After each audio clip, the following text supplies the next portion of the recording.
Bonsoir à tous. Le CNAM est ravi de vous accueillir ce soir à sa 3e conférence du cycle Le goût de l'avenir. Je vais passer la parole à Xavier Noël qui va nous présenter notre conférencier Pierre Papon. En tout cas, voilà, je vous souhaite de passer un agréable moment avec nous ce soir. Et puis, heureux de vous retrouver sur les prochaines qui vont être dans les prochains mois. Xavier. Merci. Donc, bienvenue alors pour cette 3e conférence. Maintenant, pour beaucoup d'entre vous, vous êtes des habitués de cette modalité. Bienvenue à Pierre Papon. Donc, Pierre Papon qui va nous parler ce soir plutôt de progrès scientifique et technique. Dans notre exploration, en fait, nous avons commencé par parler d'évolution du vivant.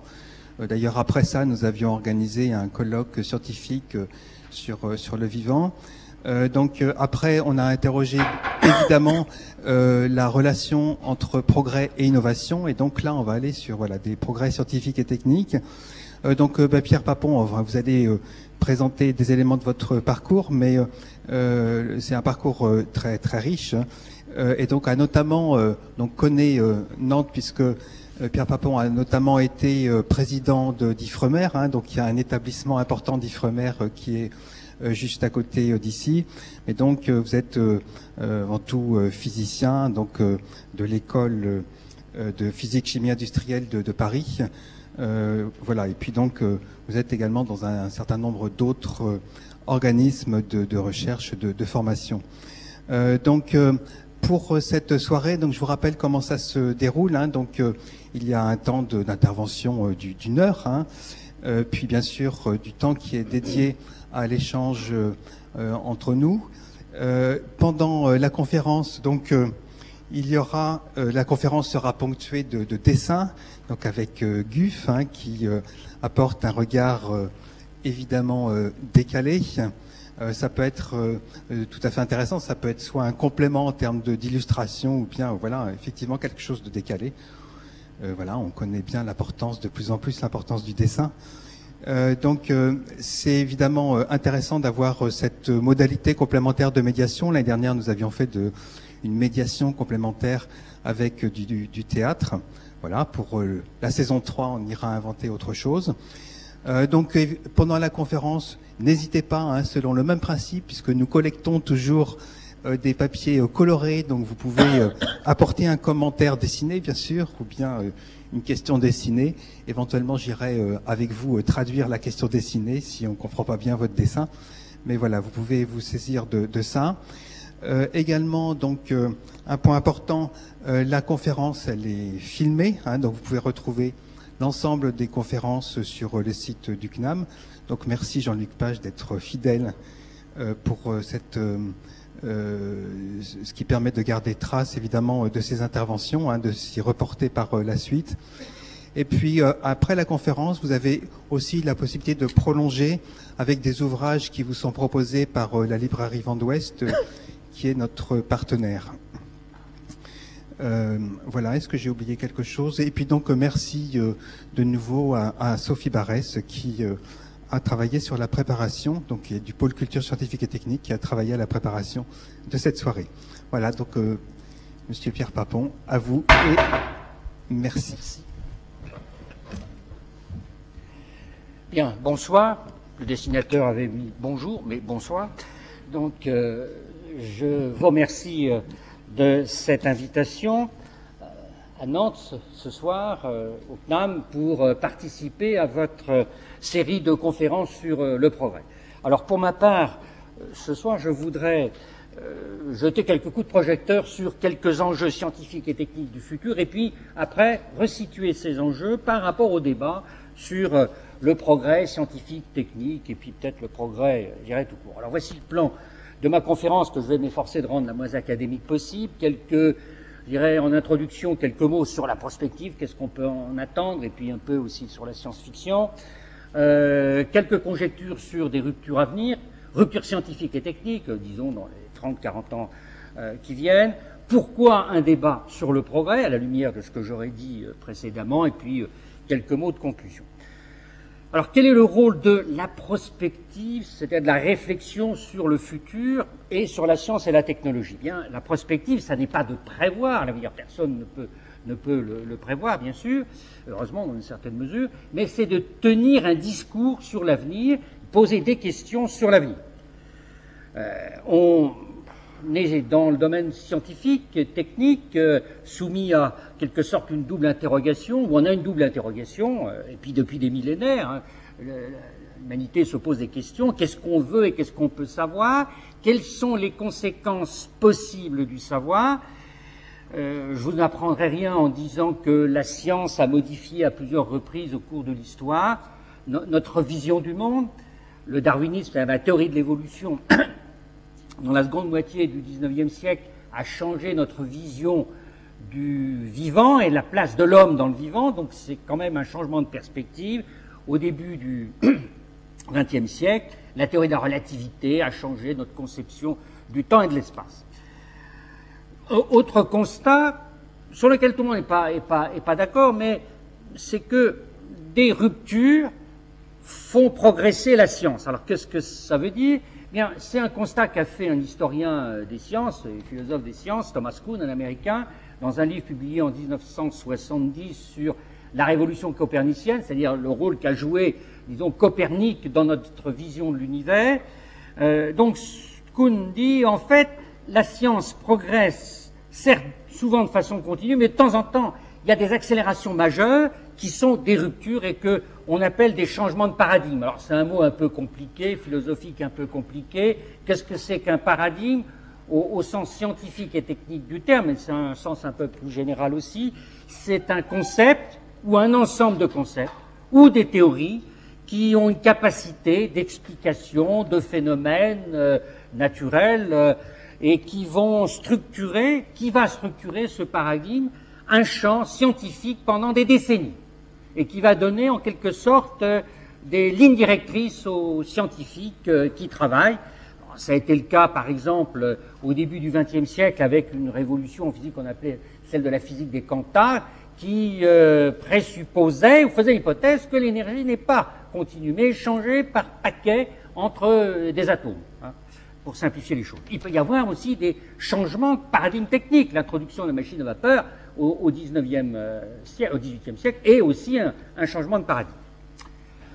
Alors, bien entendu, on ne peut pas prédire, au sens strict du terme, des découvertes scientifiques ou des progrès techniques majeurs, mais la prospective permet de faire des hypothèses sur le futur à partir, par exemple, des publications, des travaux des scientifiques. On repère des percées qu'on qualifie de majeures, on dit ça va changer les choses, ça va véritablement bouleverser les connaissances. On peut se tromper, bien entendu, je donnerai des exemples. Ou alors, on repère des théories qui deviennent complètement insatisfaisantes, qui n'expliquent plus rien du tout. Et donc là, on dit, bon, il faut changer de doctrine et de théorie scientifique. Est-ce qu'on a atteint les frontières d'un domaine de la connaissance et est-ce qu'on va les dépasser? Et puis aussi, la prospective, elle s'intéresse sur c'est dans, je dirais, précisément vos débats sur l'incidence socio-économique de rupture à venir dans différents domaines. Alors, il y a des bureaux d'études qui publient des rapports sur ces sujets-là, le bureau d'études McKinsey aux États-Unis, le MIT, le Forum économique de Davos publie chaque année des rapports sur les ruptures à venir, les risques à venir. Il y a quelques jours, ils ont publié un rapport sur les risques à venir. En France, il existe un commissariat à la stratégie, à la prospective, qui publie des rapports chaque année sur différentes questions, pas seulement de sciences et technologies, mais qui dit quelles sont les conséquences de tel ou tel progrès technique, par exemple sur l'emploi, j'y viendrai tout à l'heure.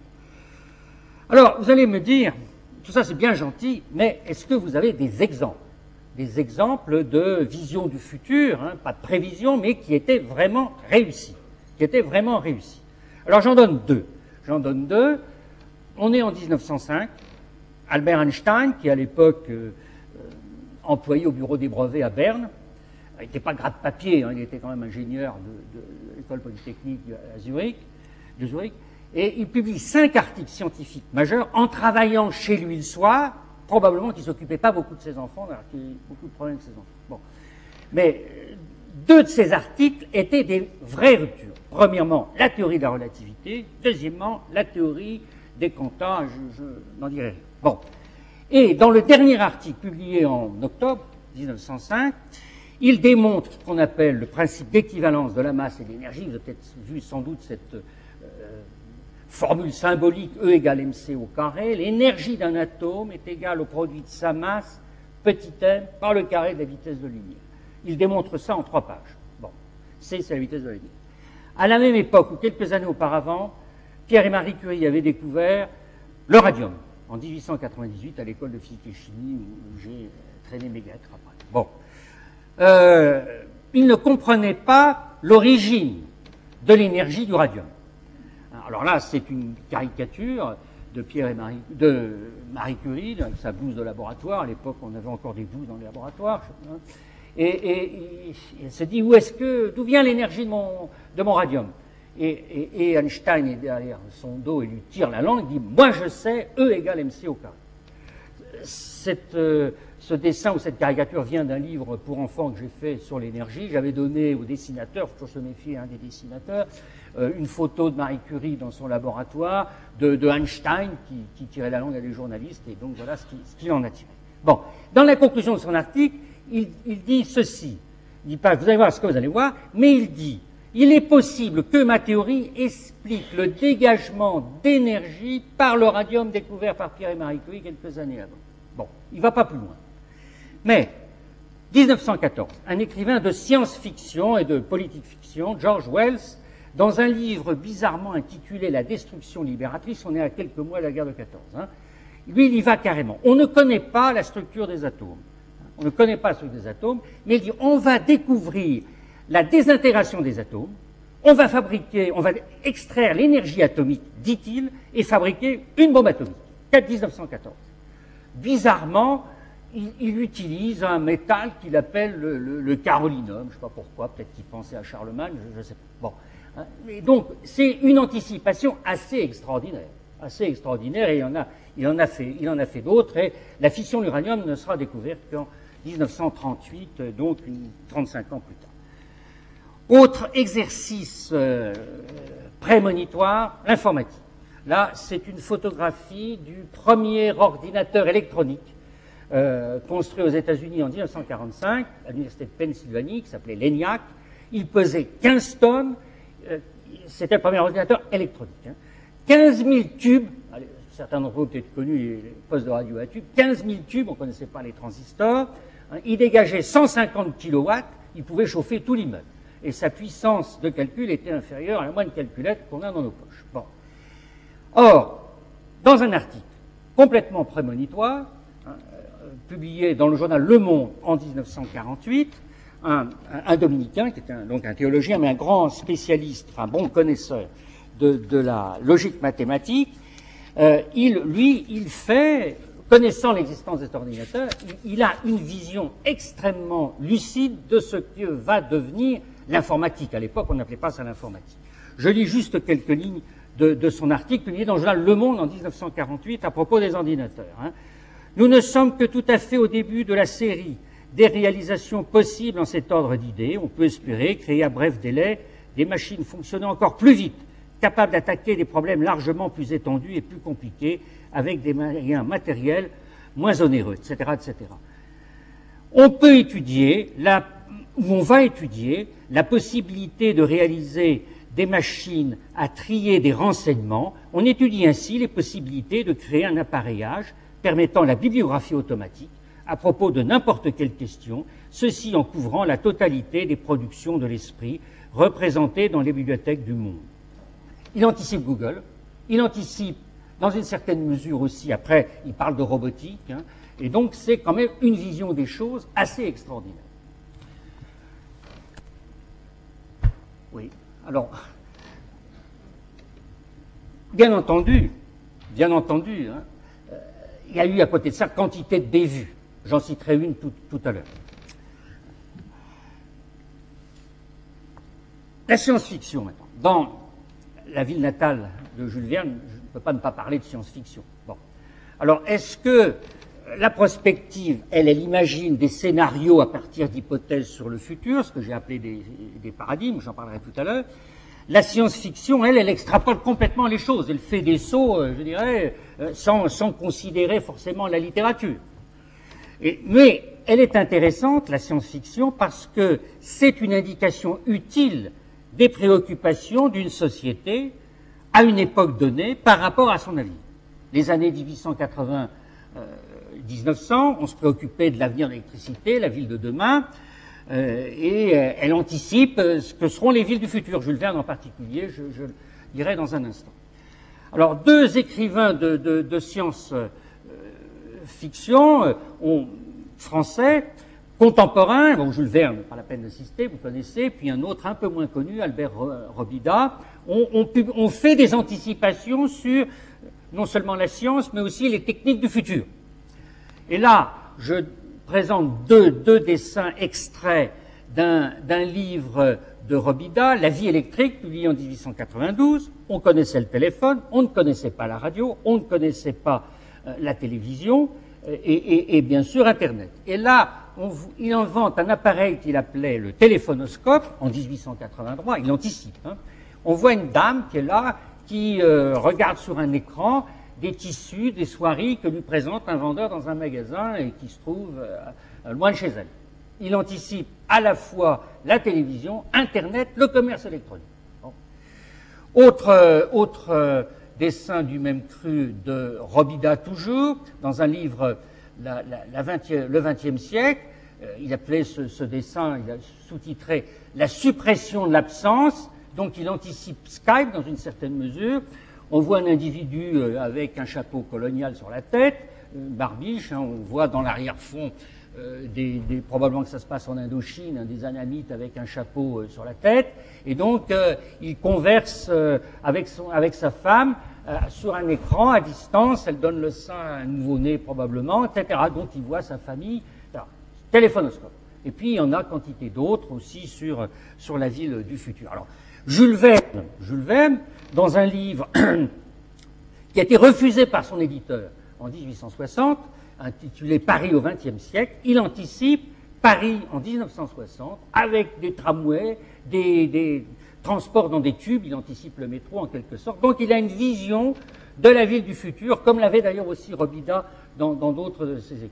Donc c'est, disons, caractéristique en tout cas, des préoccupations d'une époque. La science-fiction, elle nous apprend ça. C'est pas de la prospective, mais elle nous donne une idée de ce que, à une époque donnée, la fin du XIXe siècle, par exemple, aujourd'hui, on peut penser, je dirais, de l'avenir. Bon. Alors maintenant, est-ce que des ruptures sont possibles à l'avenir? Je vais parler un peu, ou tenter de parler de l'avenir. Il y a deux types de questions qui turlupinent ou ont turlupiné les scientifiques depuis des décennies, et puis je pense aussi les humains. Qu'est-ce que la vie? D'où vient la vie? Qu'est-ce que la matière? D'où vient la matière? Quelle est l'origine de l'univers? Ce sont des questions qui sont, je dirais, correspondent aussi un peu des grands mythes hein, de l'humanité, mais auxquels s'intéressent, je dirais, concrètement les scientifiques. Alors pourquoi cela? Pour comprendre, bien sûr, ces questions-là, et puis aussi répondre à des questions de société. On retombe sur le débat sur le progrès, j'y viendrai tout à l'heure. Alors je vais donner quelques coups de projecteur sur le futur. Bien entendu, je ne peux pas rentrer dans le détail des choses. Premièrement, on ne peut pas prévoir l'avenir, et si je rentrais dans les détails, je ne serais pas là, je serais en train de prendre des billets d'avion pour aller chercher plusieurs prix Nobel à Stockholm.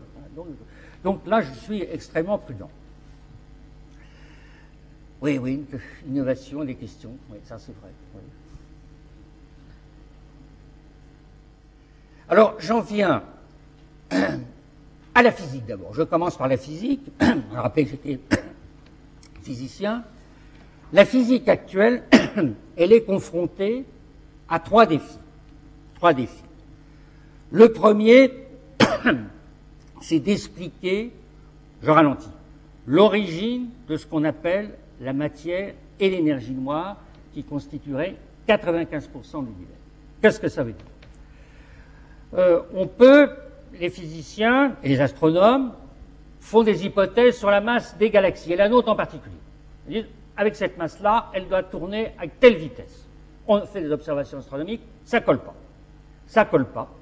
Tout se passe comme si il y avait une espèce d'halo de masse qu'on ne connaît pas autour de notre galaxie et des autres. On ne sait pas ce que c'est, on l'appelle la masse noire. Elle constituerait à peu près 25% de l'univers. Il faut savoir ce que c'est. Deuxièmement, on sait, alors là, depuis les années 30, que l'univers est en expansion. Les galaxies s'écartent les unes des autres. On sait depuis une douzaine d'années à peu près que cette expansion s'accélère. Donc il y a une vitesse qui croît. Les galaxies s'écartent les unes avec des autres, avec une vitesse qui croît au cours du temps. Tout se passe comme s'il y avait une force d'antigravitation qui repoussait les galaxies les unes par rapport aux autres, dont on ne connaît pas la nature. Il y a une énergie associée à cette force, qui est l'équivalent d'une antigravitation. On ne sait pas ce que c'est, on l'appelle l'énergie noire.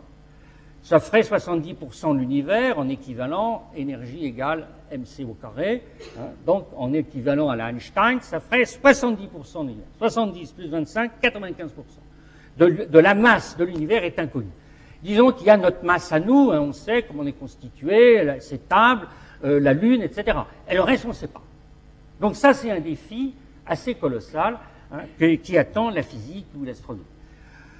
La physique, elle vit bien avec une théorie des particules, je simplifie les choses, et des grandes forces, à part la gravitation, depuis 30-40 ans, qu'on appelle le modèle standard de la physique, qui permet d'expliquer l'existence des particules ordinaires, pas de la masse noire, c'est pas un problème, des particules ordinaires, et même de prévoir l'existence de certaines particules. Elle avait prévu, cette théorie, l'existence d'une particule qu'on appelle le boson de Higgs, c'est un nom bizarre, qui a la spécificité, ce boson de Higgs, de donner une masse à toutes les autres particules.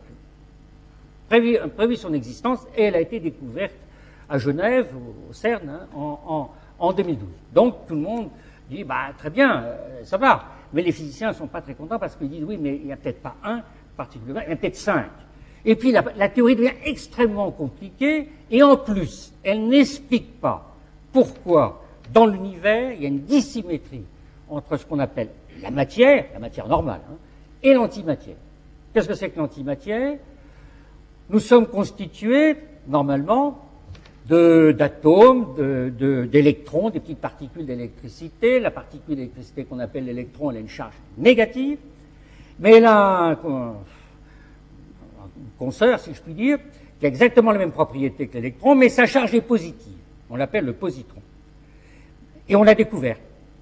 Mais il y en a des doses homéopathiques dans l'univers. Des doses homéopathiques, alors que la théorie de la physique prévoit qu'il doit y avoir symétrie totale dans l'univers entre ces deux formes de matière et antimatière. Donc là, il y a donc un autre défi.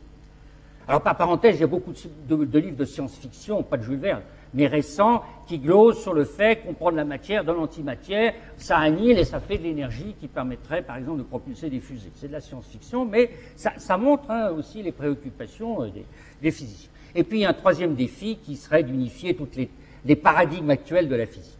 Donc, si la physique ne parvient pas à faire face à ces défis-là dans les années qui viennent, expliquer ce qu'est la matière noire, l'énergie noire, il faudra changer de paradigme. Les physiciens en sont convaincus, il faudra une nouvelle théorie des particules, revoir peut-être le concept d'énergie et de masse. Donc là, il y a en quelque sorte un ébranlement possible dans la physique.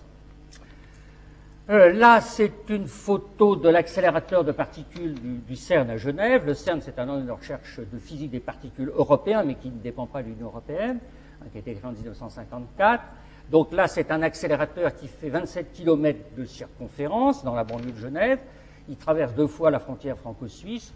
On envoie en sens contraire des particules, des protons par exemple. On regarde les collisions, on regarde ce qui se passe. En 4 points, 2 en territoire suisse, 2 en territoire français. Du côté français, l'accélérateur, enfin son tunnel est à 100 mètres sous terre. Il tangente le Jura. Bon. Donc ça, c'est sur cet accélérateur qu'on a mis en évidence cette particule. Alors, autre paradigme, l'informatique.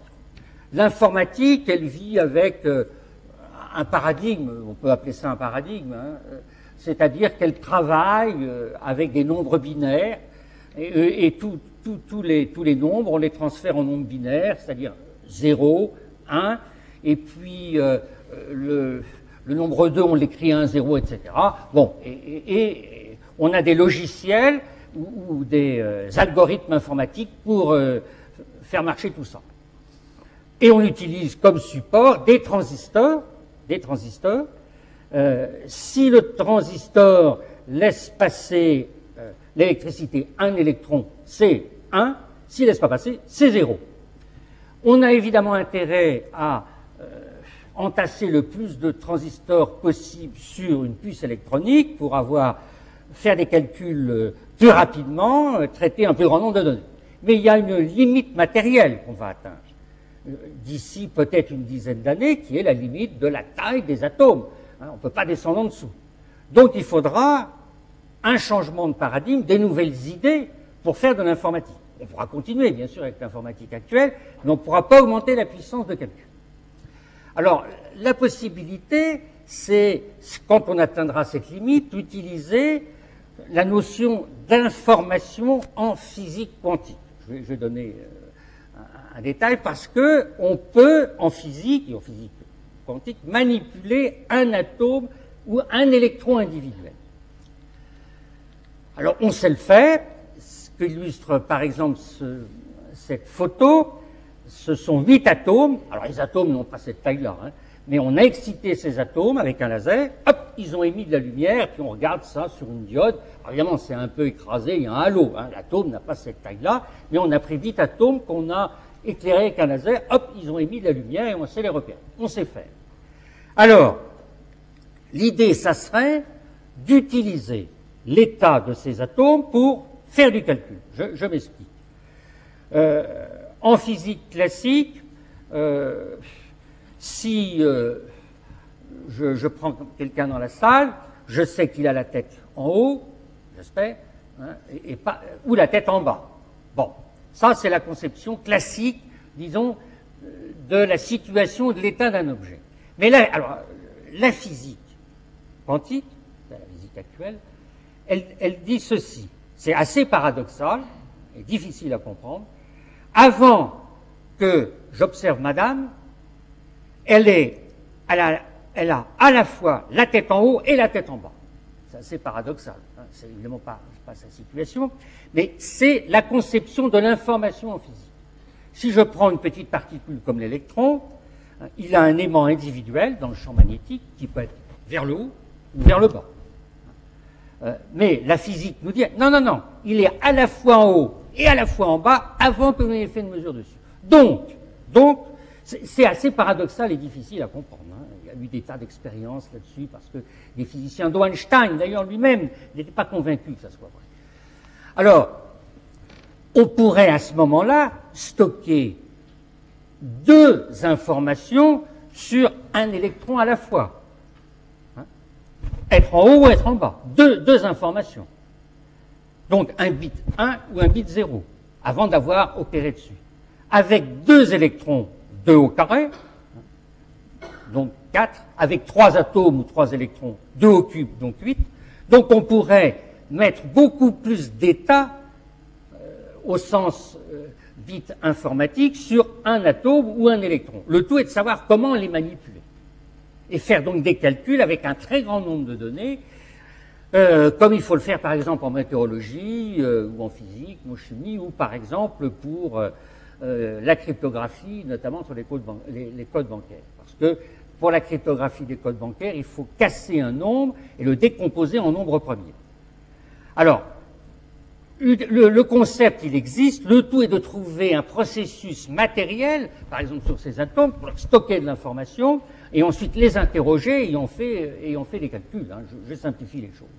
Alors jusqu'à présent, je vais me dire, vraiment, il n'y a pas besoin d'un ordinateur pour faire ça, mais on sait décomposer un nombre premier comme 15 en deux nombres premiers. 15, c'est 5 fois 3 qui sont des nombres premiers. On n'a pas besoin d'un ordinateur pour ça. Mais disons que le test a été fait avec des algorithmes sur ce type de nom.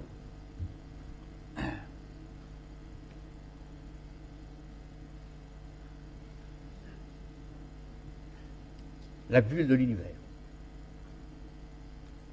J'en viens maintenant à la biologie. Alors je vais peut-être recouper un certain nombre d'informations qui ont été données par mes collègues précédents.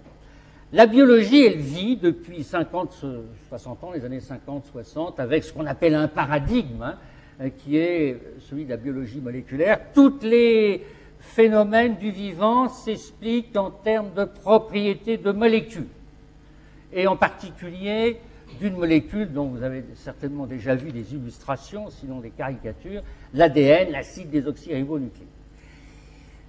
Les biologistes, il y a quelques années, ne parlaient pas de paradigme, mais du dogme de la biologie moléculaire. Ça avait un aspect un peu théologique, donc maintenant ils se méfient, ils disent le paradigme de la biologie moléculaire, qui date des années 50. Donc ça, c'est une molécule qui est la double hélice, qu'on appelle l'ADN.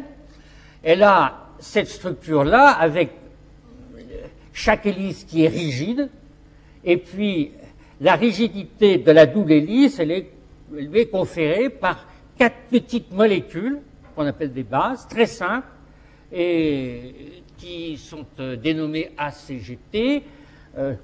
La première lettre, c'est la première lettre du nom de adénine, cytosine, etc. Bon, et qui confère, en quelque sorte, comme les barreaux d'une échelle, de la rigidité à l'ADN. Et cette molécule, elle est la constitutive des chromosomes et des gènes de tous les êtres vivants, nous-mêmes, du maïs, votre chat si vous en avez un, etc. Bon. Et elle va porter le code génétique. Alors, qu'est-ce que dit le paradigme de la biologie moléculaire? L'information génétique est transférée de cette molécule, la double hélice, à une molécule plus simple, qu'on appelle l'ARN, je ne donne pas sa forme, acide ribonucléique, qui, cette molécule, va, dans une cellule, piloter la synthèse dans la cellule de protéines, de molécules intéressantes, ou quelquefois embarrassantes. Donc tout se passe de façon séquencée, et ce sont ces 4 petites molécules qui jouent le rôle, je dirais, de code génétique pour faire cette synthèse. Ça, c'était la vision jusqu'à il y a une dizaine d'années, à peu près. Les biologistes disent maintenant, c'est pas aussi simple que ça, mais il y a des interactions entre les gènes, et donc cette molécule-là, et puis cette petite boule que j'ai représentée, qui peut être une protéine, qui va réguler le fonctionnement de l'ADN, ou au contraire, provoquer des dysfonctionnements. Donc il y a des systèmes maintenant en interaction, ce que représente la flèche. Des molécules, protéines, des petits morceaux d'ADN, qui vont faire fonctionner ou dysfonctionner nos gènes. Donc ils en viennent à une vision de la biologie qui est une vision de système en interaction. C'est un peu un point de vue de physicien, mais beaucoup de biologistes disent ça, c'est pas moi qui l'ai inventé. Donc tout se passe comme si on avait dans une cellule un système en interaction. Alors, est-ce qu'une rupture est possible?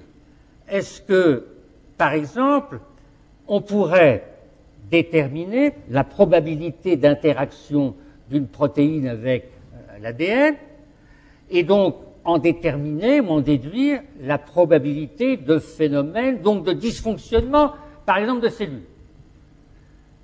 Est-ce qu'on pourrait prévoir? Parce que la biologie ne prévoit pas. La physique ou la chimie prévoit, mais la biologie ne prévoit. Donc est-ce qu'on pourrait prévoir des phénomènes du vivant? J'ai mis 3 points d'interrogation, c'est pas évident qu'ils y parviennent, les biologistes. S'ils y parvenaient, ça serait une vraie rupture. Une vraie rupture. Et j'y reviendrai tout à l'heure à propos du débat sur le programme. Biologie synthétique. Biologie synthétique, maintenant, ça c'est une rupture qui est faite depuis 4 ans ou 5 ans, 2010. On sait maintenant faire la synthèse des gènes, de l'ensemble des gènes, qu'on appelle le génome, de cellules simples. Donc, à partir de petits morceaux de l'ADN, ce que j'ai représenté avant, les petits barreaux de l'échelle, on les remet ensemble et on sait faire la synthèse complète d'un génome d'une cellule simple. Ça a été fait en 2010 par un biologiste américain, Craig Venter, pour des bactéries simples. Alors c'est ce qui est représenté ici de façon très schématique. le biologiste en question voulait faire la synthèse des gènes d'une bactérie simple qui s'appelle Mycoplasma mycoides en modifiant un petit peu son génome pour lui insérer, disons, des éléments de résistance à un antibiotique. Alors, qu'est-ce qu'il a fait? Il a regardé sur son ordinateur, hein, c'est symbolique, ça, il a regardé la structure, ah, ça c'est les lettres hein, de l'ADN, là, ACGT, etc. Bon, voilà. Hein, et puis, il voulait en remplacer, par exemple, 4, je ne sais pas si ça se voit bien, ils sont en rouge, GAAC, les introduire, parce que c'était des facteurs, pensait-il, de résistance à l'antibiotique. Il a mis tout ça dans un synthétiseur, il a touillé tout ça, il en a tiré un certain nombre de petits boudins qui sont là, qui sont des fractions de l'ADN, il a remis tout ça ensemble, et hop, il a obtenu le génome modifié de la bactérie. Alors, qu'est-ce qui est indiqué? Il a pris 1000 paires de bases, c'est-à-dire 1000 paires des petits bâtons de tout à l'heure, hein, qu'il a rassemblés. Donc, ça lui a donné les petits boudins qui sont sortis là.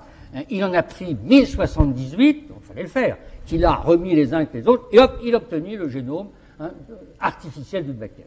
Donc, ça, c'est une vraie rupture. Une vraie rupture qu'on appelle la biologie synthétique. Est-ce qu'on a fait vraiment une vie synthétique? C'est pas évident, hein. C'est pas évident que ça soit ce qu'on peut appeler un être vivant. Bon.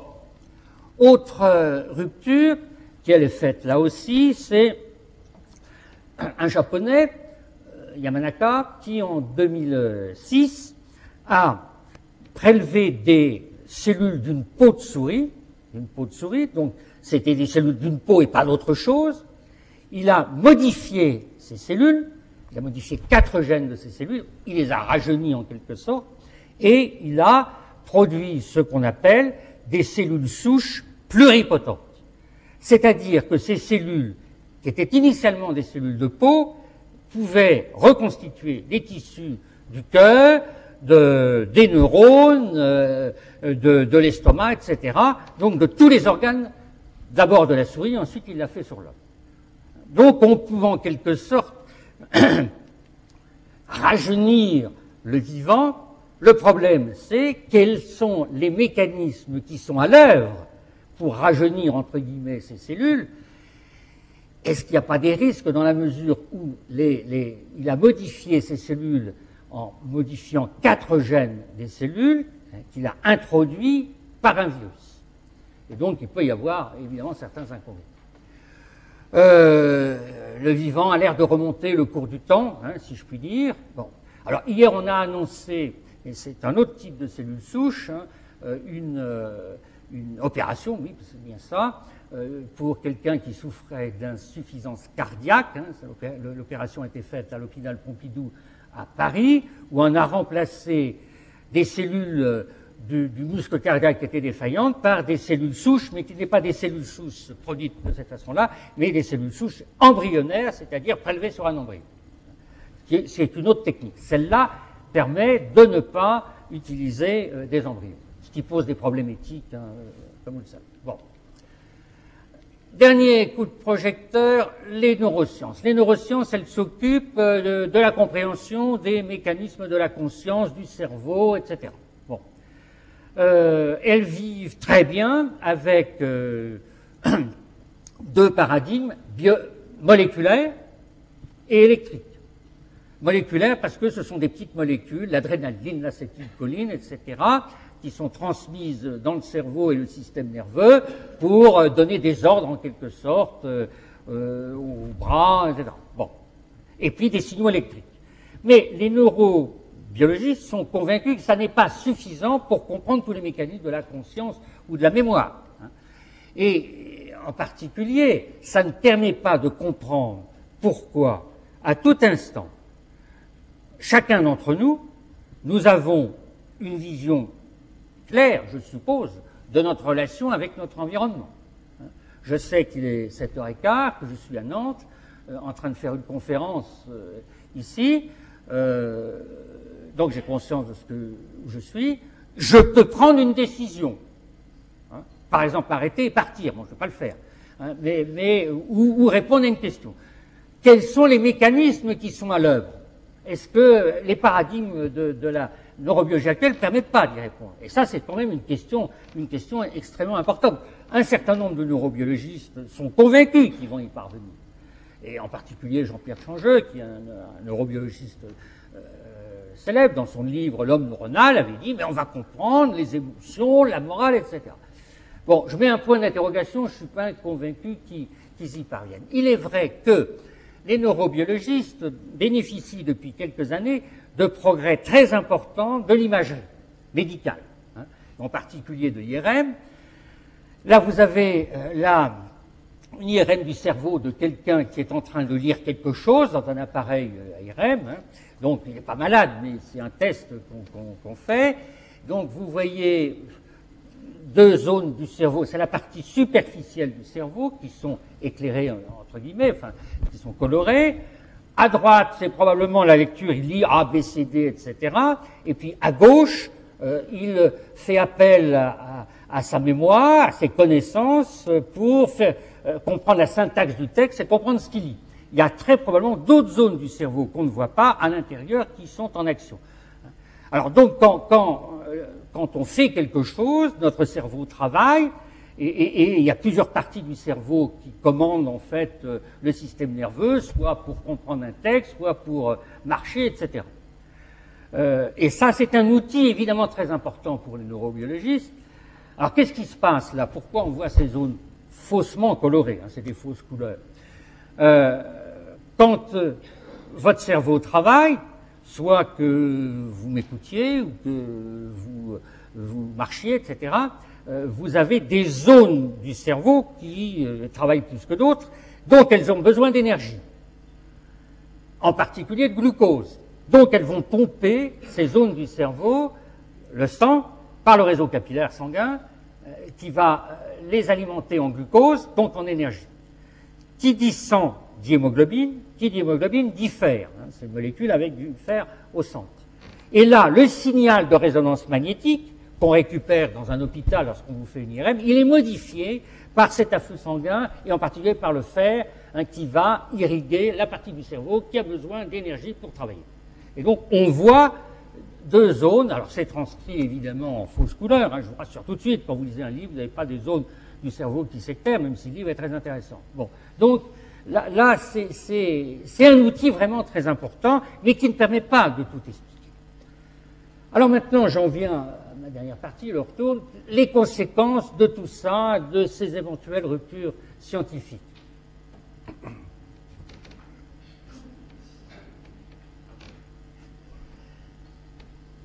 Les conséquences de tout ça. Alors, les enjeux de société interpellent la recherche. Bon, c'est pas la peine d'épiloguer. On a des besoins importants d'énergie en matière de santé, d'alimentation et de sécurité, surtout en ce moment. Bon, et on sait que, en plus, la question du réchauffement climatique, qui est quand même une question relativement nouvelle, hein, depuis en tout cas une vingtaine d'années, c'est le résultat de travaux de scientifiques, hein, les climatologues comprennent les problèmes de l'interaction entre l'océan et l'atmosphère. Les besoins techniques, par exemple dans le domaine de l'énergie, suscitent des travaux de recherche. Donc on sait tout ça, je n'épilogue pas trop là-dessus. Alors, par rapport à ce que j'ai dit sur la biologie, les ruptures éventuelles, qu'est-ce qu'on peut éventuellement anticiper et quelles seraient les conséquences?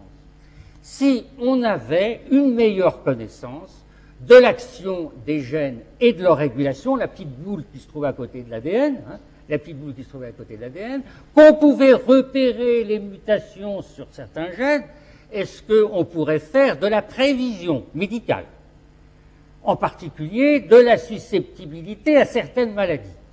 On sait que certaines maladies sont héréditaires, et la cause, entre guillemets, c'est une mutation d'un gène. Par exemple, certains cancers du sein, leur cause, c'est la mutation de deux gènes qu'on sait repérer. On appelle BRCA1 ou BRCA2, je ne sais très bien ce que ça veut dire.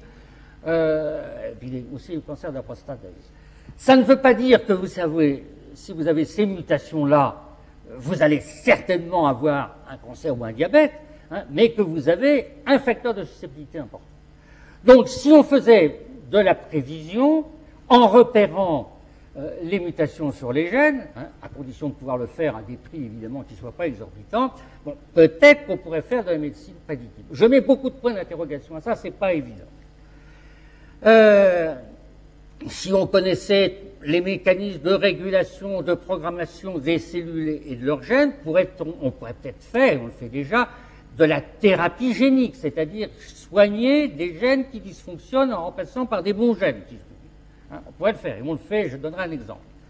Bon, il est vrai, alors si on fait la synthèse partielle de génome, ce qu'on appelle la biologie synthétique pour des bactéries simples, etc., on pourrait peut-être faire des biocarburants. Je donnerai un exemple tout à l'heure, en modifiant des levures, des algues, des bactéries, pour qu'ils produisent de l'alcool pour les biocarburants ou autre chose. Bon, ça, c'est des possibilités. Alors, la réparation des gènes est possible par transfert de gènes modifiés, mais on a besoin d'un virus pour soigner le génome d'un individu, ce qui n'est pas sans problème, donc il faut maîtriser les conséquences éventuelles de cette génétique. Il faut maîtriser, savoir ce qu'on fait.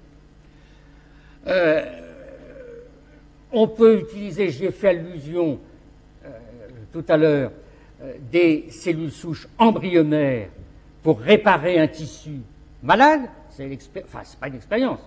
L'individu, il a été soigné, apparemment, il est en bonne santé. Hein, c'était une dame, hein, remplacer son tissu cardiaque qui ne marchait plus par des cellules souches. Bon, hein, à l'hôpital Pompidou. Ici à Nantes, on a fait aussi, mais ça c'est autre chose. Hein, on a fait avec Carmat, hein, on a mis un corps artificiel à un individu. Bon, mais ça c'est autre chose. Hein, on lui a mis une prothèse. Bon, mais il faut comprendre le processus de reprogrammation de ces cellules, pour ne pas faire n'importe quoi. Bon, qui plus est, si on faisait des tests génétiques systématiques pour faire de la médecine prédictive, en quelque sorte, cela poserait des questions éthiques. De quel droit une compagnie d'assurance, par exemple, exigerait de quelqu'un qui veut contracter une assurance vie qu'on lui fasse un test génétique pour voir si monsieur ou madame Chose n'avait pas des facteurs de susceptibilité d'une maladie grave. Bon. Si, de quel droit une entreprise qui voudrait recruter M. Dupont exigerait de lui faire subir un test génétique pour voir s'il n'avait pas des facteurs de susceptibilité à des maladies professionnelles. Donc on voit que ça va poser, et ça on y arrivera, des questions éthiques importantes. Par ailleurs, si à l'âge de 20 ans, à la fin de l'adolescence, on faisait à tout un chacun un test génétique pour voir s'il va être en bonne santé, ça deviendrait, pour certains, la vie deviendrait impossible. Si on dit, ah monsieur, vous risquez d'avoir quand même un Alzheimer précoce à 45 ans, un diabète à 50 ans, et d'avoir des maladies cardiovasculaires très sérieuses assez jeunes, la vie deviendrait impossible pour les individus. Du point de vue psychologique, ça deviendrait impossible. Et on donnerait raison d'ailleurs au docteur Knock, hein, qui disait que tout individu bien portant est un malade qui s'ignore. Donc là, on voit les questions sérieuses qui risquent de se poser avec les progrès de la génétique, mais il faut quand même moduler ça en disant c'est pas évident, et beaucoup sont convaincus qu'on n'arrivera pas à faire véritablement de la prévision pour des maladies qui sont multigéniques. Il y a un certain nombre de maladies d'origine génétique relativement simples, c'est ce qu'illustre cette diapositive qui est là. On peut corriger les gènes qui dysfonctionnent, notamment chez des enfants qui souffrent de maladies héréditaires, relativement simples, entre guillemets, les pauvres, souvent, ils en meurent. Mais je veux dire, il y a 1 ou 2 gènes qui sont concernés. Là, c'est une thérapie génique qui a été faite en 2009 à l'hôpital Necker à Paris et à Saint-Vincent-de-Paul à Paris, quand il était encore ouvert, sur 2 enfants qui souffraient d'une maladie qu'on appelle adrénoleucodystrophie X. Qu'est-ce que ça veut dire? Ça veut dire que sur ces jeunes enfants, les neurones de leur cerveau et les axones, qui sont des espèces de filaments qui sortent des neurones, n'étaient pas protégés par une gaine protectrice qui est un lipide qui protège les neurones du cerveau contre des attaques par des bactéries, des microbes, etc. Et donc ils mouraient de maladies neurodégénératives à ces jeunes. Et donc c'est un gène qui dysfonctionne. Ils ont prélevé sur des cellules du sang ou de la moelle épinière les gènes, enfin, les cellules correspondantes, corrigé le gène qui ne marchait pas, et hop, réinjecté les cellules corrigées dans le sang ou la moelle épinière des enfants. Et donc le traitement a duré 20 mois, et au bout de 20 mois, ils ont été guéris. Il y a donc à peu près 100 à 150 traitements qui ont été faits dans le monde de thérapie génique relativement simples. Donc on voit qu'il y a déjà des succès. Mais c'est des maladies graves, hein, mais relativement simples, parce que 1 ou 2 gènes qu'il faut corriger. Autre sujet, la robotique. La robotique, donc tout ce qui concerne l'informatique, la robotique, etc. Ça, c'est une photo d'un robot japonais. Hein, c'est une jeune femme qui a un robot japonais. On voit que c'est une japonaise, hein, les cheveux noirs, bien, etc.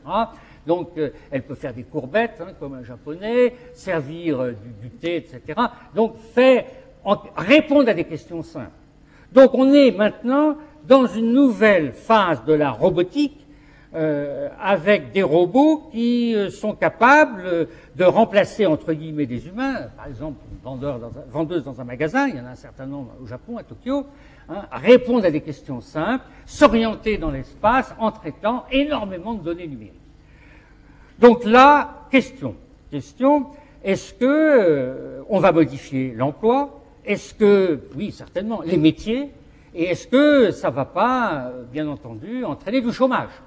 L'année dernière, il y a eu plusieurs articles dans la presse française sur ces sujets. J'ai un peu regardé la littérature en question, je ne suis pas spécialiste, mais disons, il n'y a pas de réponse claire. Il n'y a pas de réponse claire. Ça aura une incidence sur l'emploi, mais on ne sait pas laquelle. Parce qu'il faudra bien fabriquer ces robots, les entretenir, etc. Par ailleurs, question éthique que ça pose, donc au Japon, chiffre récent, il y a 44 robots dans des hôpitaux japonais qui sont des robots pour la rééducation de personnes qui ont subi un AVC ou autre chose. Hein. Et donc, ils commandent directement avec le cerveau un robot simple, une jambe, etc. Bon. Et on peut bien sûr aussi, l'intérêt de cette nouvelle robotique, c'est de commander directement par le cerveau, moyennant quelques électrodes qu'on vous pose sur la tête, on ne vous enfonce pas ça avec une vis dans le crâne, évidemment, hein, mais de commander par des ondes, en quelque sorte, une prothèse. Donc ça, c'est quelque chose d'intéressant. Mais question que ça pose, est-ce qu'on peut remplacer, par exemple, des aides-soignantes dans un hôpital par des robots ou pour s'occuper de jeunes enfants par des robots qui vont leur apprendre à parler, etc. Et donc modifier complètement les rapports humains. Ça pose un problème éthique. Outre le problème de l'emploi, ça pose, de mon sens, un problème éthique. Il ne semble pas qu'au Japon, ça en pose. Dans la culture japonaise, ça n'en pose pas tellement parce que les robots, comme les objets d'ailleurs, sont un peu dans le bouddhisme ou le shintoïsme, hein, la religion japonaise, sont un peu considérés comme non pas des êtres vivants, mais l'équivalent d'êtres vivants. Donc c'est quand même un sérieux problème. Alors, on peut aussi, et c'est le point que je mentionnais, avec la biologie synthétique, envisager de produire des biocarburants. Je n'épilogue pas là-dessus. Vous savez qu'on peut fabriquer de l'alcool avec, par exemple, du maïs ou de la canne à sucre et le mettre dans l'essence. Hein, c'est le bioéthanol. Mais c'est quand même pas décent de faire ça alors qu'on va avoir des crises alimentaires dans les années qui viennent. L'alternative, c'est d'utiliser non pas les grains d'amidon si c'est de l'amidon, mais d'utiliser l'enveloppe végétale parce que c'est de la cellulose, c'est un sucre compliqué. Avec des enzymes, on le coupe en petits morceaux, on fait fermenter tout ça et on a de l'alcool. Ça marche. Pas un bon rendement avec la cellulose. Il y a plusieurs usines prototypes en cours de construction dans le monde, dont une en France.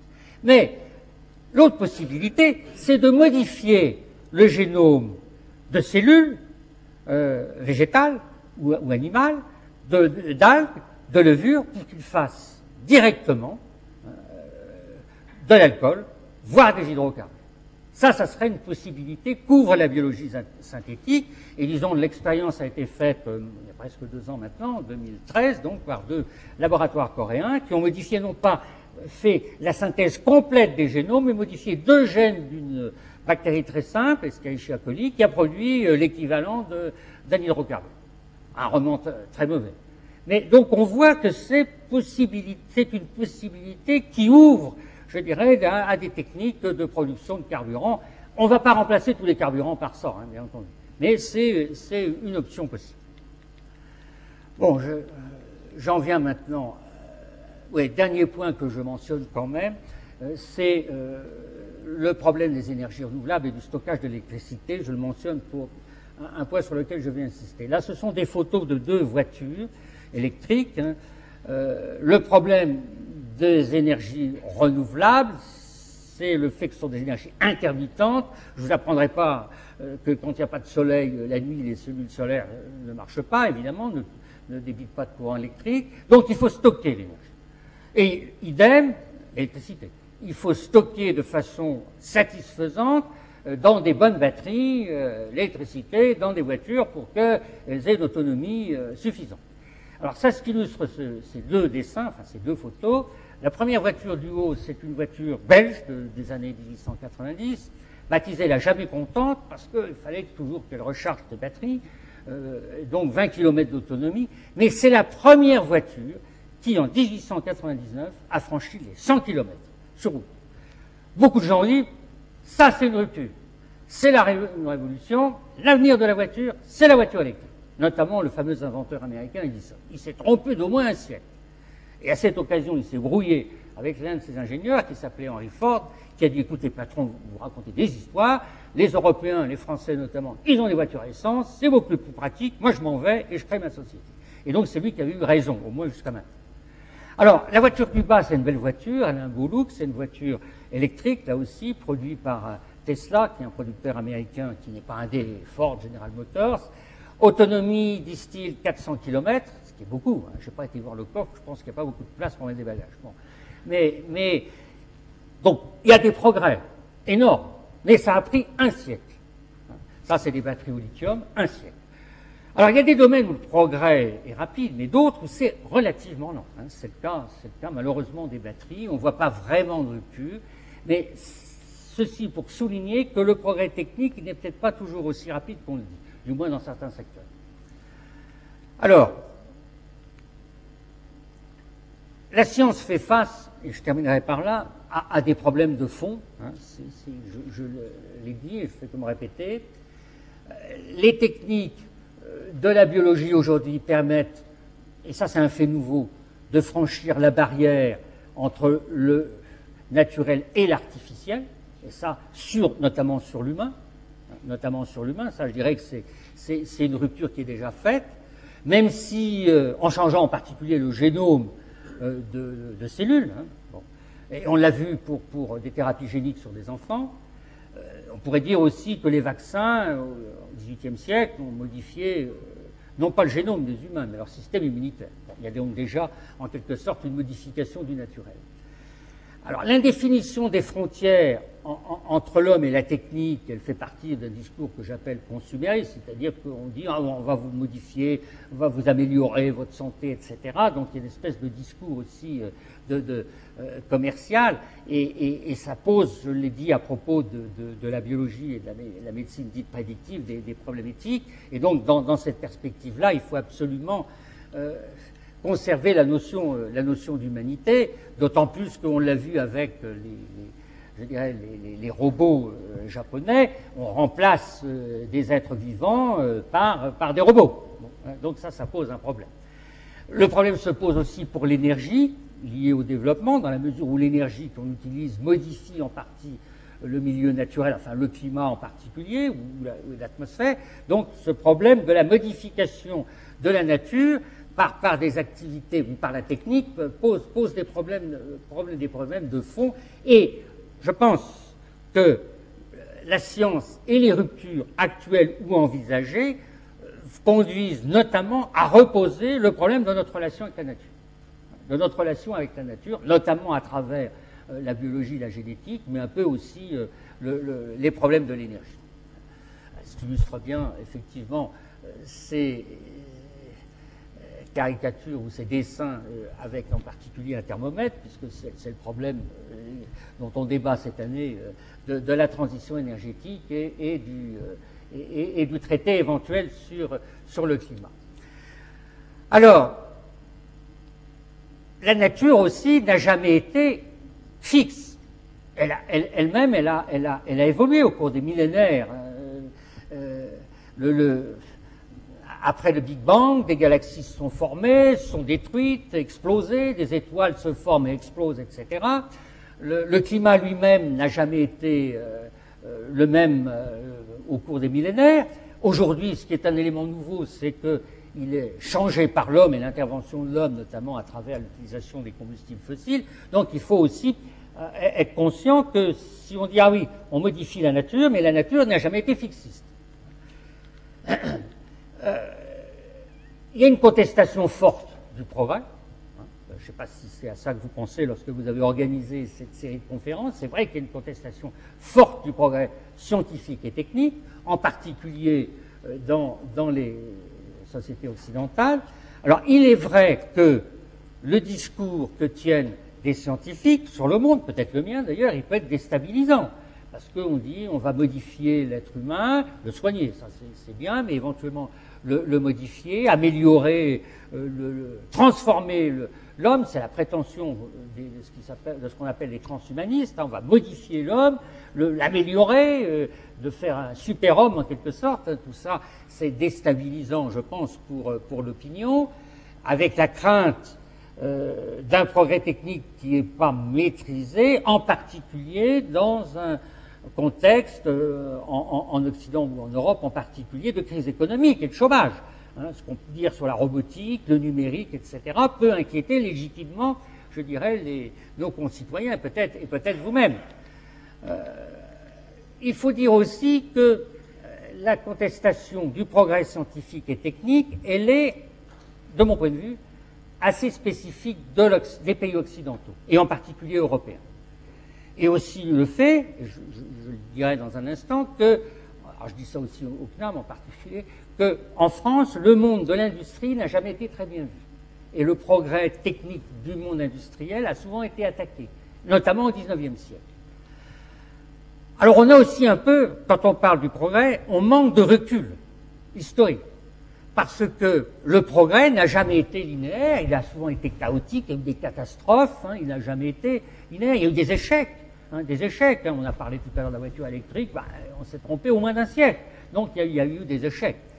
Et il n'a jamais été en quelque sorte un long fleuve tranquille. Et, si j'ai encore le temps, j'en ai pour une minute, des écrivains au XIXe siècle, comme l'historien Michelet, Baudelaire lui-même, ont écrit des pages sanglantes sur le progrès. Je lis Baudelaire, qui écrivait en 1855 à l'occasion de l'exposition universelle de 1855. « Il est encore une erreur forte à la mode, de laquelle je veux me garder comme de l'enfer, je veux parler de l'idée de progrès. Ce fanal obscène, invention du philosophisme actuel, breveté sans garantie de la nature et de la divinité, cette lanterne moderne jette des ténèbres sur tous les objets de la connaissance, la liberté s'évanouit, le châtiment disparaît, qui veut voir clair dans l'histoire doit avant tout éteindre ce fanal perfide. » Baudelaire écrivait ça, 1855, Michelet écrivait sur l'industrie des choses analogues.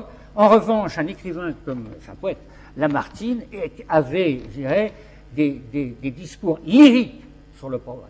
En 1842, il a prononcé à l'Assemblée nationale, puisqu'il était député de Mâcon, un discours sur les chemins de fer et l'avenir des chemins de fer qui était prémonitoire sur l'avenir des chemins de fer en France. Et il disait, il y aura des catastrophes, il y aura des accidents. Il y en avait eu un 2 jours avant, d'ailleurs, le débat à l'Assemblée nationale sur la ligne Paris-Versailles qui avait fait 55 morts. Bon. Mais il gardait, en quelque sorte, la foi dans le progrès. Donc, il y a eu des visions très contrastées, y compris dans la littérature française. Jules Verne lui-même, et Robida, que j'ai cité tout à l'heure, était très critique. Il écrit, Jules Verne, à propos de Paris au XXe siècle, « Paris est aux prises avec le démon de l'électricité. » Il avait bien vu les choses, qu'on allait développer les tramways, les métros, etc. Et les hommes de 1960 n'en étaient plus à l'admiration de ces merveilles. Ils en profitaient tranquillement, mais sans être plus heureux, car leur démarche active, à leur fougue américaine, on sentait que le démon de la fortune les poussait en avant sans relâche ni merci. Il écrivait ça en 1860 à propos de Paris en 1960. Donc il était lui-même assez critique sur le progrès, alors que c'était aussi un écrivain visionnaire sur le progrès.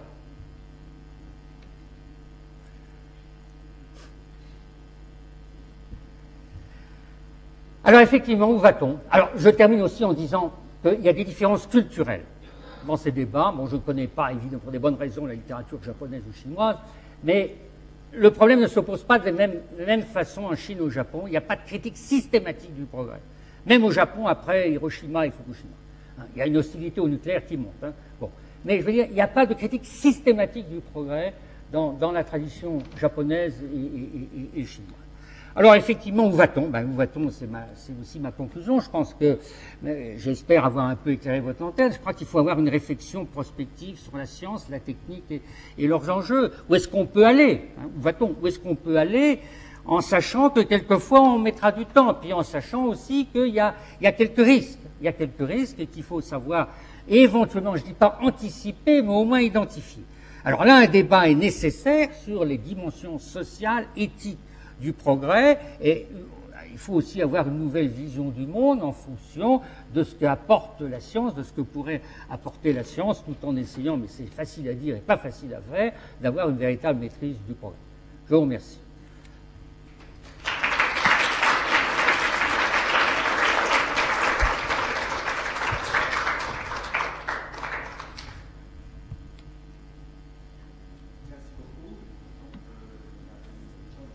Des questions. Alors j'en ai déjà une parce qu'en fait vous avez merci pour avoir abordé tous ces éléments et en fait vous avez à plusieurs reprises parlé de du paradigme, de la notion de paradigme et donc qui est bien finalement une méthode qu'on utilise pour appréhender la réalité. Et donc comme vous avez est-ce qu'à partir du moment où on modifie cette méthode, inévitablement on engendre des ruptures. Il se trouve que lors du colloque Le Vivant que j'évoquais tout à l'heure, donc le philosophe Mohamed Taleb, à un moment donné, effectivement, il a fallu bien se poser la question de ces paradigmes, qu'est-ce qu'on en fait? On dit par exemple que en France, on a l'esprit cartésien, et qu'il suffit de ne plus avoir l'esprit cartésien pour induire des changements de paradigme et donc des innovations dites de rupture.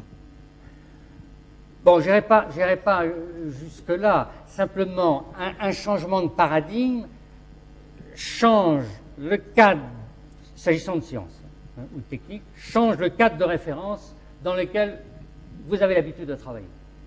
Et avec des nouvelles idées et éventuellement des nouvelles méthodes, des nouvelles techniques. Par exemple, on parle beaucoup du numérique, du big data. Ça peut changer effectivement la façon de travailler des biologistes, voire des physiciens qui manipulent une quantité de données et d'avoir des outils pour le faire. C'est une nouvelle façon non seulement technique de travailler avec des données, mais d'élaborer des nouveaux concepts.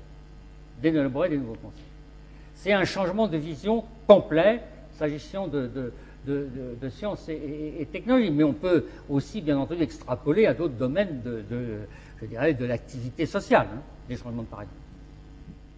Il y a un livre récent de l'américain Rifkin sur la fin du capitalisme, etc. Je ne vais pas terminer le livre parce qu'il fait 450 pages. Bon, mais il dit on va vers un changement de paradigme parce qu'on va traiter de façon différente les relations humaines, la propriété.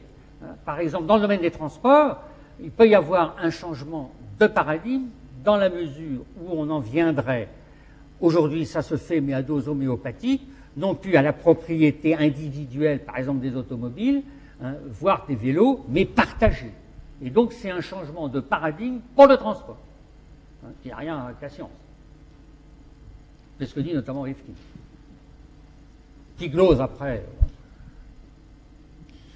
Oui, bonjour. Oui, merci beaucoup pour cette conférence qui vient un petit peu après celle de la dernière fois, d'il y a un mois, où votre prédécesseur avait parlé justement de la différence entre l'innovation et le progrès, et qui était encore de plus en plus important au fur et à mesure qu'on avance. Et sa conclusion était que finalement, la meilleure solution, c'est de demander aux citoyens leurs besoins, qui était quand même la meilleure solution peut-être pour faire des innovations qui aient un sens pour les citoyens, pour leur santé, puisque la santé maintenant c'est quand même c'est moins une absence de maladie que d'une sensation de bien-être, et qu'il faut peut-être penser d'abord au bien-être, notre bien-être à nous, avant de faire des innovations qui peuvent changer la vie des gens. Donc peut-être qu'à partir du moment où on a des idées, les idées sont forcément ceux des scientifiques, qui peuvent être mis un petit peu en discussion par rapport aux citoyens pour savoir s'il faut se diriger vers ce nouveau paradigme éventuel. Voilà. C'est un petit peu la question que je me pose à la lumière de ce que vous avez dit tout de suite. Alors, c'est vrai, c'est une formule, hein, j'ai parlé de la maîtrise du progrès, donc je pense que les orateurs précédents l'ont fait. Une bonne méthode, c'est effectivement d'essayer de comprendre les besoins de nos concitoyens. Le domaine de la santé est évidemment sinon le meilleur, un bon exemple, le domaine de l'alimentation lui aussi. Mais il y a quelquefois, je dirais, des innovations qui surgissent comme ça, alors que, a priori, on ne pensait pas que ça répond à un besoin de citoyens. Bon, on m'a souvent cité, et c'est quelqu'un qui a été mêlé à ça dans les années 50, le cas des postes à transistors. Hein. Maintenant, on a des petits postes de radio à transistors, mais on appelle peut-être plus ça des postes à transistors d'ailleurs. Mais ça, c'est une innovation des années 55, 56, 57. Alors qu'on avait des postes avec des tubes, hein, comme le gros ordinateur que j'ai montré, qui était donc, vous avez peut-être vu des photos de votre grand-mère, ou peut-être que chez vous, hein, aussi, des postes comme ça. Et donc, ça a été une révolution technique qui n'était absolument pas anticipée par, je dirais, les consommateurs. Hein, d'avoir des petits postes de radio qu'on pouvait emmener dans sa voiture, chez soi, etc. Ça n'a pas du tout été anticipé, censé correspondre à un besoin, je dirais, des consommateurs qui avaient des postes de radio. Bon. Donc il y a des exceptions aussi, mais je suis assez d'accord, santé, alimentation, énergie aussi, hein, dans une certaine mesure. Mais il peut y avoir une innovation radicale dans le domaine de l'énergie qui bouleverse, un changement de paradigme, hein, qui bouleverse évidemment la donne, qui change la donne. Je disais simplement pour terminer que les 2/3 des innovations n'étaient pas utilisées par nous-mêmes. C'est vrai, avec les automobiles, hein, vous avez quantité de trucs dans une automobile qui servent pas. Hein.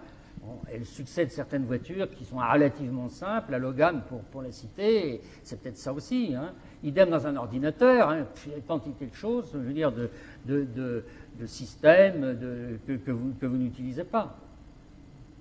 Et la preuve d'ailleurs, c'est qu'il n'y a pas de mode d'emploi.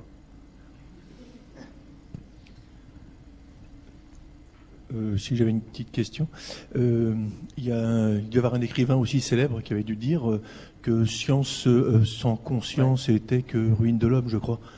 Ouais. Et aujourd'hui, là au stade où on en est, la prise de conscience quasi planétaire, est-ce qu'on ne se pose pas la question en tant que scientifique de se dire, à chaque fois qu'on fait une innovation, quel est son réel pendant en inconvénient? Moi, j'ai pas la réponse, je me demande si c'est pas 50-50, quoi. Vous voulez dire 50% de négatif et 50% de positif, c'est ça que vous voulez dire? Là aussi, difficile à dire. Hein. C'est difficile à dire. Je reprends l'exemple. Je suis physicien, je ne suis pas biologiste ni généticien, mais je discute souvent de ces problèmes-là avec des biologistes. Des diagnostics génétiques, des tests génétiques, hein, pour faire de la prévision entre parenthèses, entre guillemets, médicale. Bon, a priori, c'est pas mal de dire, il vaut mieux que je fasse attention si j'ai une prédisposition ou si j'ai une maladie héréditaire, etc.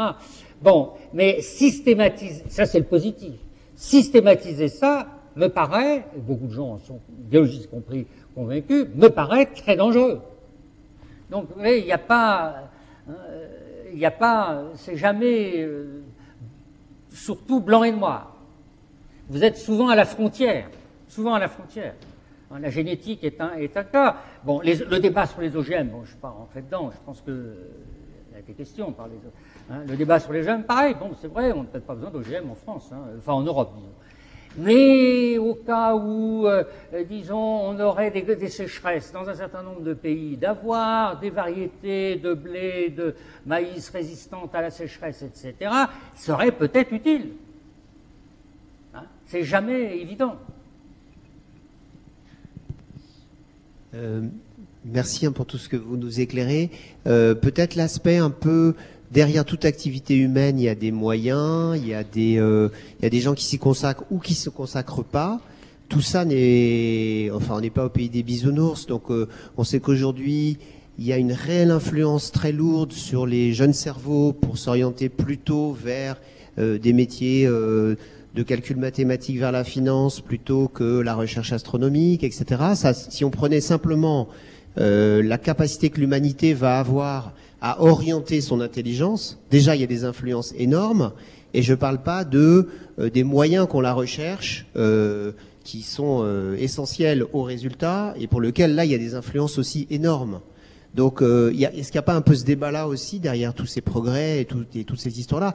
Je reprends juste, par exemple, est-ce que le moteur électrique là de la voiture, il a mis un siècle, mais il a mis un siècle. Peut-être peut-on évoquer le lobbying du pétrole qui aurait peut-être empêché certaines innovations. On aurait eu l'électricité. Enfin, vous voyez ce que je veux dire? C'est voilà, quel poids ça prend dans tout ce que vous nous proposez comme éclairage? Il est clair que les facteurs socio-économiques pèsent dans les choix. C'est clair. Sociaux, par exemple, bon, je l'ai connu parce que j'étais président de l'école d'ingénieur, mais ça pesait peu, mais un peu quand même. Mais avec, disons, à l'école polytechnique, à l'école centrale, il est clair que une partie très importante de ces jeunes polytechniques en études centrales et même à Dauphine, à l'université Dauphine, étaient attirés vers les métiers de la finance, où il y a de la mathématique fine, hein, bon, qui faisaient soi-disant de la prévision, mais ils n'ont jamais rien prévu, ils n'ont jamais prévu la moindre crise économique, bon, mais qui étaient attirés par ces métiers qui ont un côté fascinant du point de vue mathématique et où les rémunérations, évidemment, étaient sans commune mesure avec les rémunérations quand vous pouvez être chercheur dans un laboratoire, voire ingénieur dans une entreprise, hein, avec moins de risques.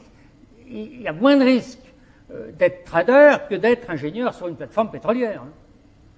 Ça, donc ça, c'est un facteur social. Il y a des facteurs économiques, vous l'avez dit. C'est vrai que des grandes entreprises pèsent pour maintenir leur ligne de produits, si je puis dire, et leur métier. Même si des entreprises, prenons Total, hein, par exemple, hein, qui est le pétrolier, investit dans l'énergie solaire. Je ne sais pas ce que ça représente en matière de son marché, 4-5% maximum. Mais il est vrai que, parce qu'ils veulent mettre un peu le pied là-dedans, parce qu'ils ne savent pas ce que sera l'avenir, du pétrole en particulier, mais c'est vrai que les grandes entreprises, face aux progrès techniques, vont, pour certaines d'entre elles, voir leur métier péricliter, leur marché péricliter. Donc elles essayent de freiner, c'est clair. Je ne dis pas qu'elles font tout ça. Hein, font tout ça. Si vous voulez, par exemple, c'est pas un hasard si c'est Google qui s'oriente d'une part vers l'automobile et l'électricité aujourd'hui, hein, et pas Ford et pas General Motors. Hein. Ils le font un peu, mais beaucoup moins que Google qui commence à mettre le pied sur les voitures sans chauffeur, enfin sans conducteur, pardon. Bon, c'est pas un hasard. Hein. En plus, il faut traîner beaucoup de données numériques, etc. Merci. Oui. J'aurais voulu avoir votre avis sur le principe de précaution qu'on a inscrit dans la Constitution, il me semble, savoir si ça aurait un impact de votre point de vue négatif ou positif sur l'innovation. C'est une question complètement ouverte. Complètement ouverte. Bon, vous savez tous ce que c'est que le principe de précaution inscrit dans la Constitution. Il faut, lorsque on n'a pas, je dirais, de garantie qu'une technique soit, disons, indolore. Hein, je simplifie les choses. Il faut faire attention. Bon. Bon nombre d'industriels, voire de chercheurs, pensent que c'est un frein à l'innovation. Personnellement, je ne suis pas convaincu. Je ne suis pas convaincu que ça soit un frein à l'innovation. Je pense qu'on en rajoute. On en rajoute parce que le principe de précaution, il était d'abord essentiellement destiné à l'environnement, à l'impact sur l'environnement. Et là, on le généralise un peu à tout. À la santé, je ne dis pas qu'il faut faire n'importe quel type de traitement, hein. Bien sûr à l'alimentation, mais c'est proche de l'environnement, au transport, etc. Donc là, le risque avec le principe de précaution, alors que sa cible, si je puis dire, était essentiellement l'environnement, donc l'impact sur la nature, on cadenasse en quelque sorte le progrès technique. Je ne suis pas certain que ça sera le cas, mais c'est un risque. Mais c'est un risque. Il faut dire, oh, attention à ça, même si ce n'est pas une technique qui a un impact environnemental, bon, il faut se méfier.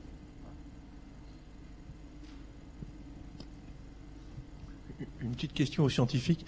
Tout à l'heure, à propos de la voiture électrique, et le parallèle, il y a une information récente là, sur la voiture de chez Toyota avec la pile à hydrogène.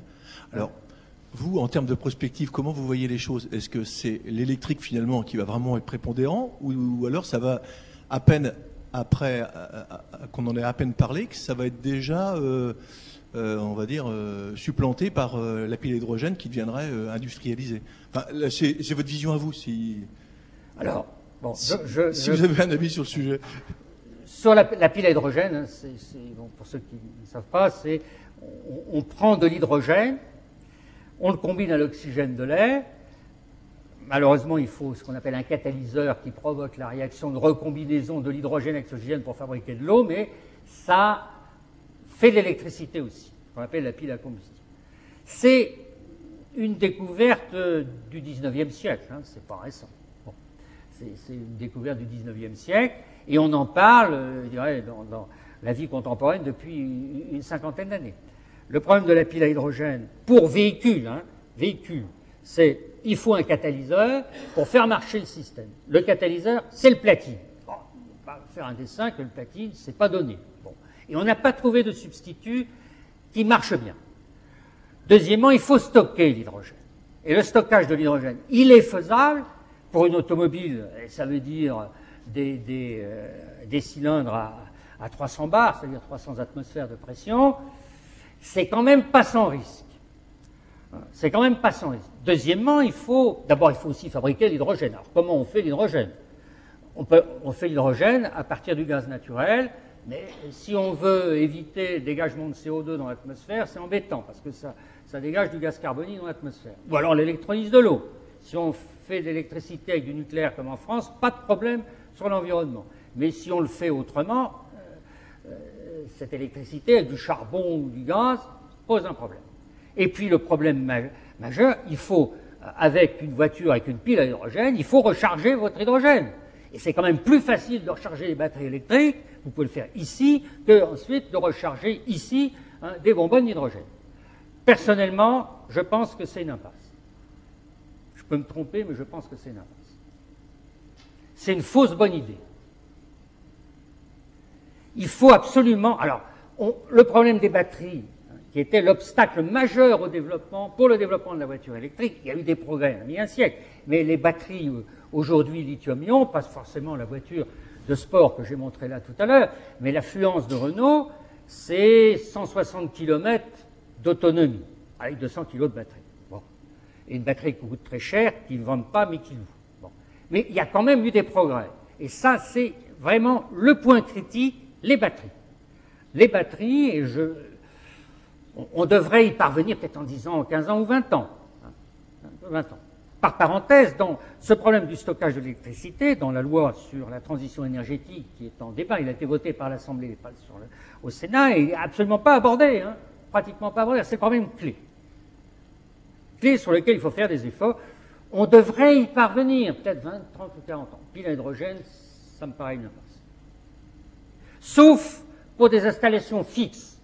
Installations fixes parce que là, bon, vous pouvez stocker effectivement l'hydrogène, c'est moins dans un endroit où vous produisez de l'électricité. C'est ce qui, il y a une installation pilote en Corse en ce moment où on produit de l'électricité solaire, pas mal de soleil en Corse. Hein, donc ensuite on fait l'électrolyse de l'eau, on produit de l'hydrogène qu'on stocke à côté, et puis la nuit on fait marcher la pile à combustible pour envoyer du courant électrique. Mais c'est stationnaire.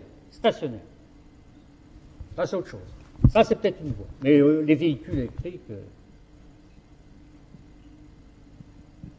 En vous écoutant, là, il y a plusieurs notions, et avec les conférences précédentes, on parle d'innovation, on parle d'invention, et on peut parler aussi de découverte.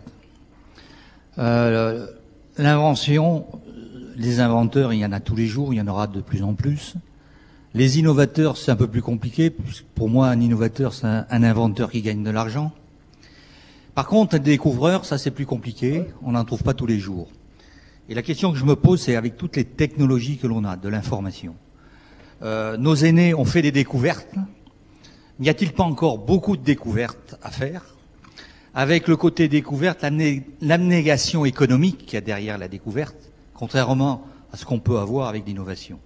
Et je pense certainement que une réflexion du futur, c'est de remettre un peu d'abnégation économique dans la réflexion qu'on peut avoir sur le futur, qui permettrait peut-être de faire des bons un peu différenciateurs. Je suis tout à fait d'accord avec vous, hein. Le problème de nos sociétés françaises en particulier, mais européennes, américaines aussi, c'est on se projette pas, on fait pas des paris sur l'avenir, hein. On est à court terme. En plus, parler de l'avenir, je dis pas parler de l'avenir, mais faire de la prévision entre guillemets sur l'avenir avec des modèles économiques. Enfin, je parle pas de modèles au sens mathématique, hein, mais des idéologies, si vous voulez, comme on en a eu au cours du XXe siècle, avec tous les dégâts du XXe siècle. Il y a une méfiance par rapport à ça. Il y a une méfiance par rapport à ça. Et dans la situation de crise économique rampante dans laquelle on est depuis une dizaine d'années, en gros, dans les pays occidentaux, on vise au court terme à la compétitivité, à la rentabilité économique, hein. Et c'est vrai qu'il faut des découvreurs, des gens qui ont des idées, de les recruter, de les former. C'est vrai, je suis totalement d'accord avec vous. Totalement d'accord avec vous. Mais il y en aura, moi je pense, il faut être optimiste, hein, il y en aura. Parce que c'est des enjeux, c'est des paris, il y a toujours, je dirais, des jeunes en particulier, hein, qui ont envie de faire ces paris-là. Moi j'en ai connu, récemment. Merci. Donc, si pas d'autres questions, parce que donc je vois qu'il est 8 heures, donc merci beaucoup Pierre Papon. Alors j'ai pas mentionné, oui, dans la présentation aussi que vous êtes dans le comité de rédaction de Futurible, hein, donc c'est évidemment très intéressant d'avoir ce type de questions abordées au regard de la prospective. Donc la prochaine fois, ce sera le mardi 24 février, je ne me trompe pas. Et donc, on sera sur la question du choix, donc avoir le choix, donc qui a été abordé effectivement à la fin de votre conférence. Donc, merci aussi à Laurence Van Assen d'avoir redit ce mot d'accueil. Donc, merci à vous toutes et à vous tous. Donc, à bientôt. Alors, n'hésitez pas à prendre le temps de regarder les ouvrages qui sont à l'entrée. Donc, vous pouvez aussi, si des personnes le souhaitent, peut-être signer. Je pense que vos ouvrages sont là, hein, je pense. Voilà. Et écoutez, merci aux dessinateurs. Merci. Et merci également pour ce regard sur intéressant.